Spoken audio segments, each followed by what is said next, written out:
আল্লাহর রাস্তায় আমাদের জামাত তো একটা পবিত্র জিনিস, এরা জান্নাতে নেয়, এরা কত কিছু করে। এদের মনে করেন যদি আপনারা মাইয়েতে বিয়ে দেন এদের কাছে রোজার মাসে বা শীতের সময় ডিস্টার্ব করবে না, কিন্তু মাইয়ে বলা 5-7টা হয়ে যাবে। হ্যাঁ, এখন এই যে বিষয়, এদের তো সমালোচনা করা যায় না।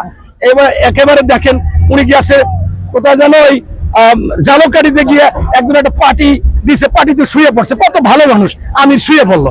আবার এই সরোয়ার দিতে দেখলাম যে বক্তব্য দিতে ঘুরে পড়ে গেছে, আবার একটু সেকেন্ডের মধ্যে উঠেই জোরালো ভাবে বক্তৃতা দিতেছে। এরা হইলে আল্লাহ প্রদত্ত বিশেষ বিশেষ। হ্যাঁ, এরা আমি বলি যে জামাত তো মানুষ না, এরা আলাদা একটা প্রজাতি।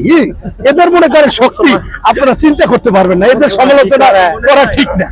আমি জামাতের নেতাদের পাইনি, তবে হাসিনুর রহমানকে পেয়েছিলাম। এই যে একজন, তারও ভীমরতিদের ধরছে জামাতের পাশে থাকতে থাকতে, বলে যে মির্জা আব্বাস নাকি 50 লাখ টাকা দিয়েছে হাদি হত্যার। কালকে আমি টকশো দেখেছিলাম, আমি বললাম আপনাকে চ্যালেঞ্জ করলাম, আপনি যদি এর প্রমাণ দিতে পারেন বিন্দু মাত্র, তাহলে কোনো পেপার পত্রিকার সাংবাদিক বলেছে তাহলে জীবনে আর রাজনীতি করবো না।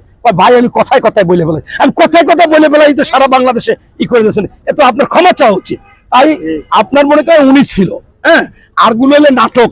আওয়ামী লীগের লুঙ্গির তলে থাইকা পালাই রয়েছে অন্য জায়গায়, খাইছে টাইছে এসি রুমে, ওই আরমান ব্যারিস্টার আরো যারা যারা ওই এরকম রয়েছে। আসলে আমি বলতে চাচ্ছিলাম যে জামাতের তো সমালোচনা করে না, এরা হলো আজব লোক।